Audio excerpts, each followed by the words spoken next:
The latest. Thank you for your love and support. I appreciate you all. Africa erupts. Political war erupts in Senegal. Diomaye Faye and Sonko are two people that we all had hope in them because we believed they were going to change the narrative in Senegal. When these two people came together, went to prison, and they were both released, we know that Sonko was the one to run for this presidency. And finally, something led to the other, and Sonko was in prison alongside with Faye because they were two parties. And they brought joy, they brought a new dimension in African politics. And we were thinking that these people were going to work together to liberate Senegal.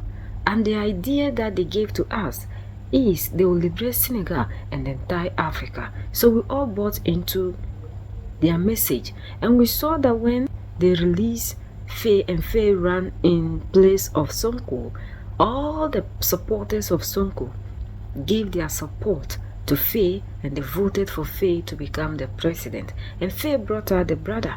And when they were in prison, they had aspirations as to what to do to change the narrative in Senegal and to give us the hope that we have lost as Africans, because now we have understood that the youth are the only ones that can set the continent free. But after this man became the president, brought us Sonko, made him the prime minister, a fierce public power struggle has erupted between Senegal's President Diomaye Faye and his Prime Minister Ousmane Sonko, shaking the nation's ruling coalition and raising fundamental questions about who truly holds public authority. The crisis ignited on Tuesday when President Faye unilaterally announced the removal of Asisato Mambuj, a key Sonko ally, as head of the Diomaye President Coalition that secured his 2024 election victory. He replaced her with his own campaign coordinator, Aminata Toure. The move directly contradicted Sonko's public declaration days earlier that there will be no change at the head of coalition, making a deliberate challenge to the Prime Minister's influence. A serious political rift has erupted in Senegal between President Diomaye Faye and his Prime Minister Ousmane Sonko. The power struggle centers on control of the ruling Diomaye President coalition. The conflict escalated Tuesday when President Faye fired the coalition leader Aïssatou Mbodj, a close Sonko ally, replacing her with his own advisor Aminata Toure. This directly contradicted Sonko's public promise days earlier that there will be no change at the head of the coalition. Sonko's party's PASTEF immediately pushed back, stating President Faye has no power to dismiss the official and rejecting the new appointment. The public feed conducted through statement questions the president's authority. For Senegal, this political marriage of convenience is a litmus test for the duo and whether this power struggle will continue. Guys, pay attention. There is a serious political power tussle going on in Senegal between the current president Diomaye Faye and Ousmane Sonko, his prime minister. And remember, for those who had been following them way back in 2023-2024, Ousmane Sonko is the leader of the PASTEF party. If you understand that, let's get into the details. So, the other day, the president, Diomaye Faye, fired Ousmane Sonko's ally from the PASTEF party. Her name is Aïssatou Mbodj, and replaced her with his own préféré. That is the president's préféré. Her name is Aminata Toure. And this move did not please the prime minister at all, because he is the leader of the PASTEF party, where the president is his subordinate when it comes to party issues. I don't know if you guys are connecting the dots. And this has created a whole lot of political turmoil within the Pastef party and its coalition. Now, there is something I'm going to explain here. If you guys have been following me really well, or those who just came on board, way back I had been complaining when the president of Senegal started traveling to Paris. When he started getting in bed with Emmanuel Macron, I knew that something was going to happen. You know why? Because when these Western powers discover that you guys are having a good bond and that there is a promising future, especially when they see that you guys have plans to cut off from them, to cut off the new colonial link, the imperialistic link, trust me, they are going to do everything possible to sow division amongst you. And that is what has been done. Initially, for those who know the vision of the Pastef party, their vision was to grant Senegal autonomy, to grant Senegal sovereignty. But when Ousmane Sonko was arrested and locked up and he could not go in for presidency, he decided to recommend his friend, who was the Secretary General of the Pastef party, that is the current president today.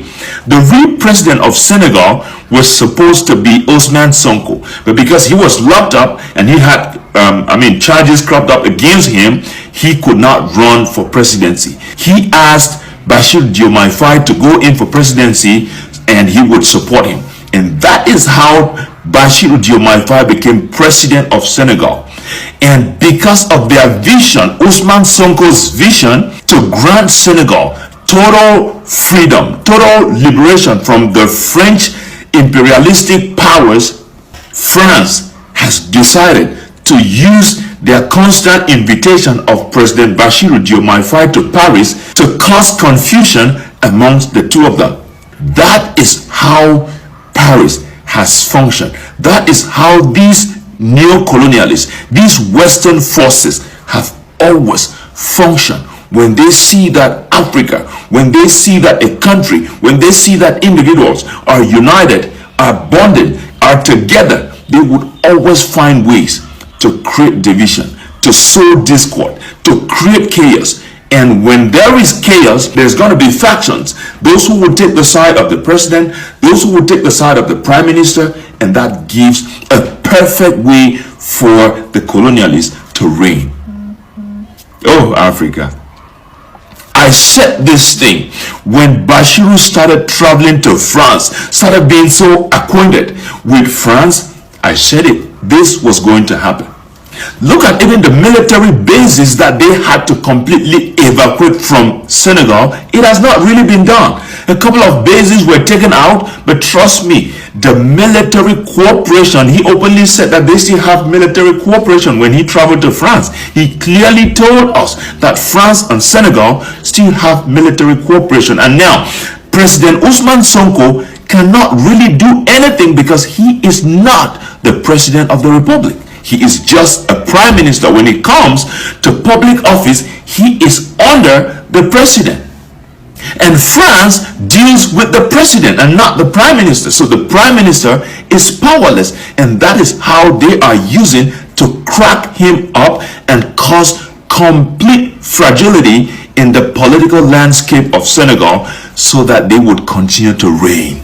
With that said, please, if there is a Senegalese or someone here who can transmit this message to Prime Minister Ousmane Sonko, he has to be very careful. He has to be very careful.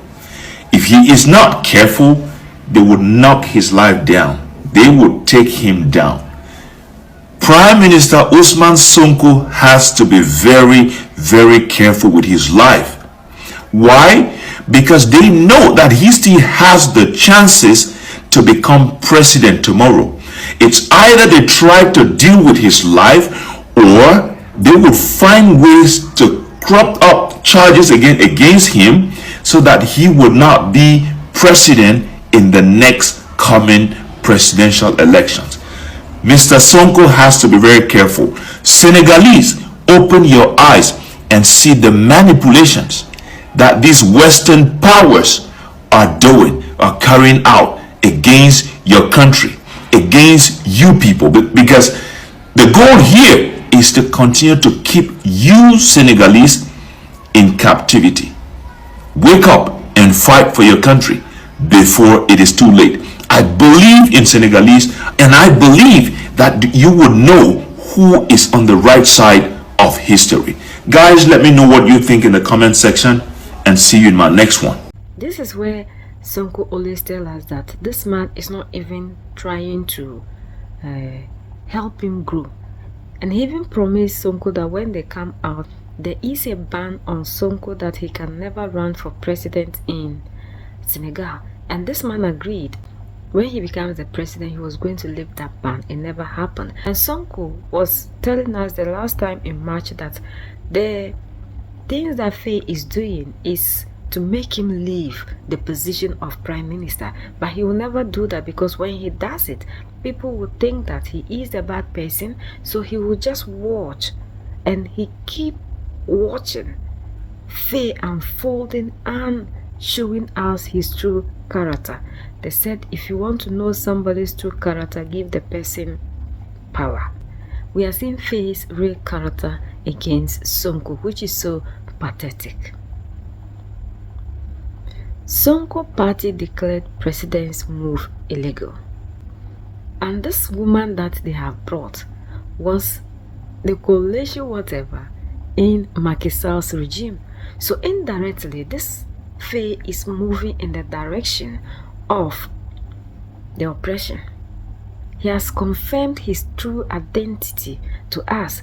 We never believed in this man the moment he started visiting France. So now we just have to understand that these leaders, when they come, the speeches that they give us is not what we should buy into. Because the first speech that Faye gave us, we all had hope. We were so excited. We praised him. We lifted him. We thought he was going to add to Mali, Niger, and Burkina Faso. And these are the places that Sonko is pushing Faye to. But Faye is saying that no, he can be in suit and still be a leader for Africa. Because looking at the speeches this man gave, the way they talked together, we thought by now France is going to be erased and they're going to reclaim everything. But this same man was in France telling Emmanuel Macron how to come back to Senegal. We saw that when they visited Donald Trump in the White House, even when Trump didn't ask of the natural resources, Faye started telling France the resources that we have in Senegal.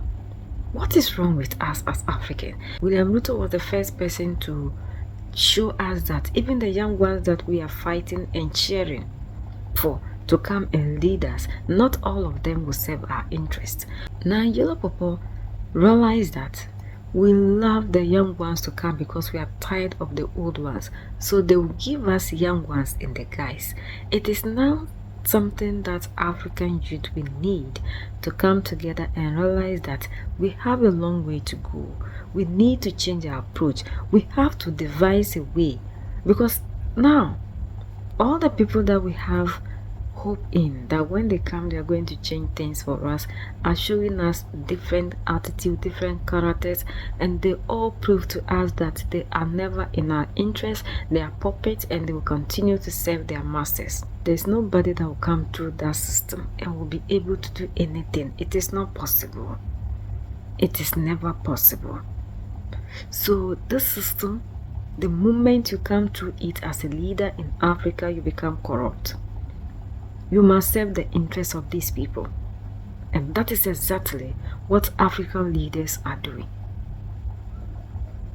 Sonko, we don't know if he should have won, would have also been in the rank of Mali, Niger, and Burkina Faso, or for these people. It is shocking for us to wake up and realize that this same person who was always loud, Faye that was loud against these people now in bed with these same people. Things are getting interesting, but it's good that all these things are happening because it's teaching us a very big lesson so that we'll know what we need to do. And now democracy has failed us in big time, and we can never trust that system if truly we want to have a better Africa. We need to find another way of getting our freedom because this system will never give us the freedom we are looking for. We are the only ones that can set ourselves free. United we stand, divided we fall, and united we keep standing forever and ever. The greatest enemy of the African is mental slavery. So let's decolonize ourselves from mental slavery. Let's keep sharing to educate our brothers and sisters. Together we make Africa great for ourselves and the next generations that are going to come. So that's the latest around the world in Africa, West Africa, and in Senegal.